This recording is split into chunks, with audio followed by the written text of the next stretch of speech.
तो जय हिंद। आप सभी का मेरे डिफेंस चैनल पे स्वागत है। तो आज के डिफेंस अपडेट वीडियो में हम 3 सबसे महत्वपूर्ण टॉपिक के बारे में डिस्कशन करने वाले हैं।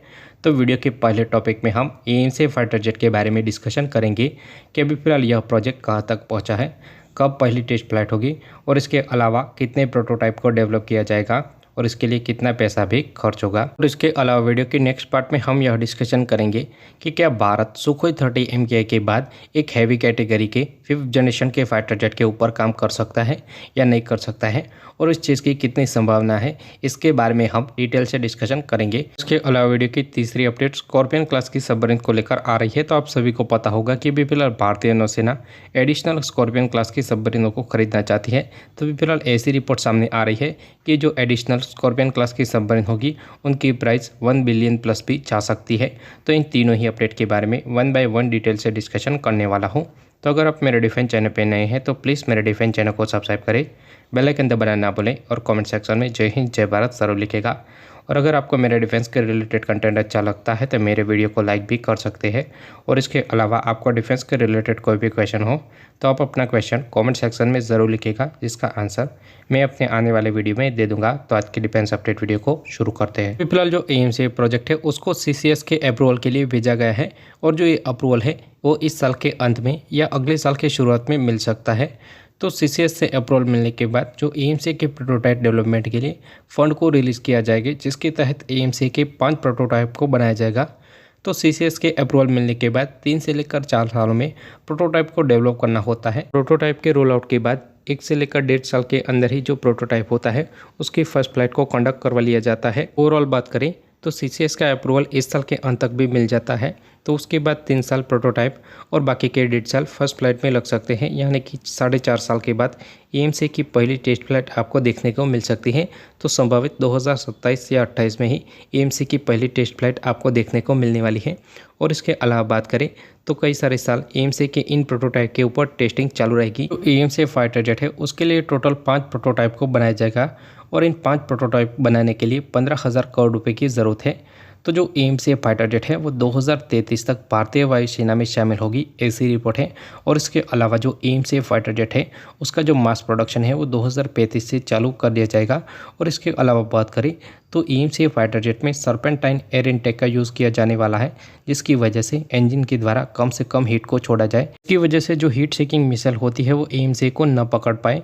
इसके अलावा एएमसी में कई सारी इंपॉर्टेंट क्रिटिकल टेक्नोलॉजी भी इंस्टॉल की जाएगी, जिसकी वजह से यह फाइटर जेट एकदम नेक्स्ट लेवल का होने वाला है। इसके अलावा एएमसी के एयर टू एयर मिसाइल के बारे में थोड़ा सा डिस्कशन करें तो जो अमका है उसमें मीटियोर एनजी मिसाइल, इसके अलावा भारत की अस्त्रा सीरीज की सभी मिसाइलें आपको देखने को मिलने वाली है, यानी कि अस्त्रा मार्क 1, अस्त्रा मार्क 2, अस्त्रा मार्क 3 और अस्त्रा IR जैसी घातक मिसाइलें भी आपको एएमसी के साथ देखने को मिल सकती हैं। इसके अलावा बात करें तो भारत का जो एएमसी होगा वो अपने साथ ब्रह्मोस मिसाइल को भी कैरी कर पाएगा।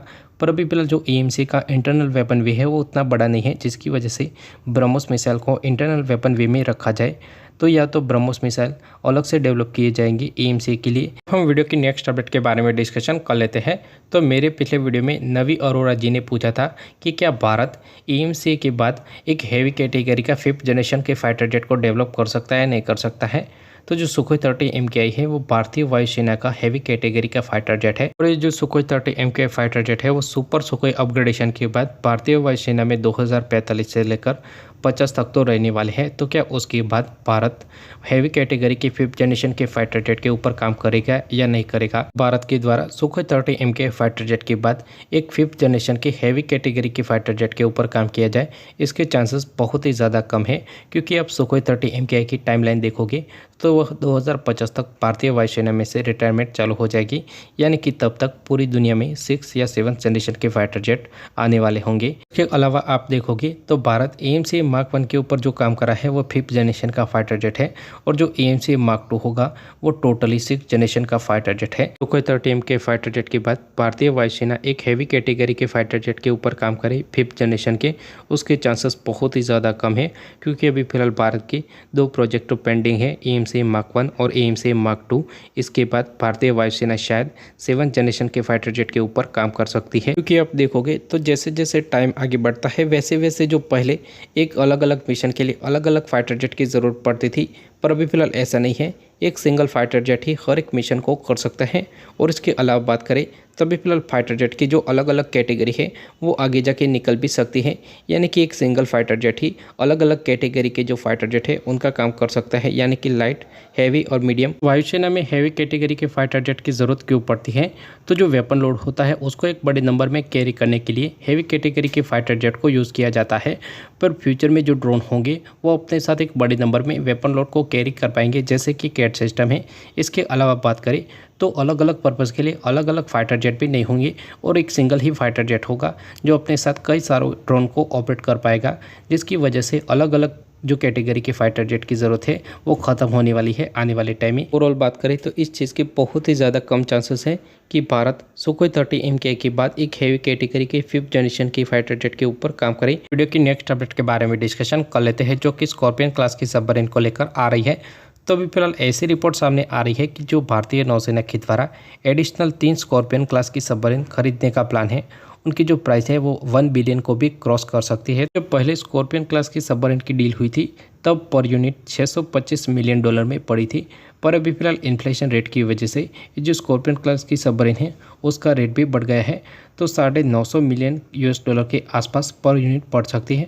और इसके अलावा बात करें तो स्कॉर्पियन क्लास के सबमरीन में AIP सिस्टम भी इंस्टॉल होने की बात हो रही है, जिसकी वजह से इन जो एडिशनल 3 सबमरीन खरीदी जाएगी उनका जो कॉस्ट होगा वो $1 बिलियन के पास भी निकल सकता है। फिलहाल भारतीय नौसेना को नए सबमरीन की बहुत ही ज़्यादा ज़रूरत है, क्योंकि चाइनीज़ नौसेना की ताकत लगातार बढ़ रही है। और इसके अलावा बात करें तो चाइना के द्वारा आए दिन हिंद महासागर में घुसपैठ करी जा रही है। चाइना के ऐसे अग्रेसिव रूप को रोकने के लिए भारतीय नौसेना को जल्द से जल्द और नई से नई सबमरीन भारतीय नौसेना में इंडक्ट करनी पड़ेगी। और इसके अलावा भारतीय नौसेना की ताकत में और भी ज़्यादा इजाफा करना पड़ेगा, जिसकी वजह से चाइना को हिंद महासागर में काउंटर किया जा सके। हम वीडियो की एक इम्पोर्टेंट टॉपिक के बारे में डिस्कशन कर लेते हैं। तो मेरे एक व्यूअर ने पूछा था कि भारत का S-400 ज़्यादा ताकतवर या चाइना का S-400। तो भारत और चाइना दोनों ने ही रशिया के पास से S-400 एयर डिफेंस सिस्टम को खरीदा है। तो जो चाइना है वो MTCR ग्रुप का मेंबर नहीं है और भारत और रूस MTCR ग्रुप के मेंबर हैं, यानी कि जो MTCR ग्रुप के मेंबर होंगे वो एक दूसरे के साथ 400 किलोमीटर या उससे ज़्यादा रेंज वाली भी मिसाइल की टेक्नोलॉजी शेयर कर सकते हैं। पर जो MTCR ग्रुप के मेंबर नहीं होंगे उनके साथ 300 या उससे कम रेंज वाली मिसाइल की ही टेक्नोलॉजी शेयर की जा सकती है। तो एक तरह से बात करें तो चाइना MTCR का मेंबर नहीं है, जिसकी वजह से रशिया जो S-400 में 400 किलोमीटर रेंज वाली मिसाइल है वो दे नहीं सकता है, जिसकी वजह से जो भारत का S-400 एयर डिफेंस सिस्टम है वो चाइना के S-400 एयर डिफेंस सिस्टम से ज़्यादा बेहतर है। MTCR के रूल के हिसाब से भारत का जो S-400 एयर डिफेंस सिस्टम है वो ज़्यादा बेहतर होना चाहिए, पर चाइना और रूस का कोई ठिकाना नहीं होता है, वो किसी भी रूल को मानते नहीं है और कभी भी तोड़ सकते हैं।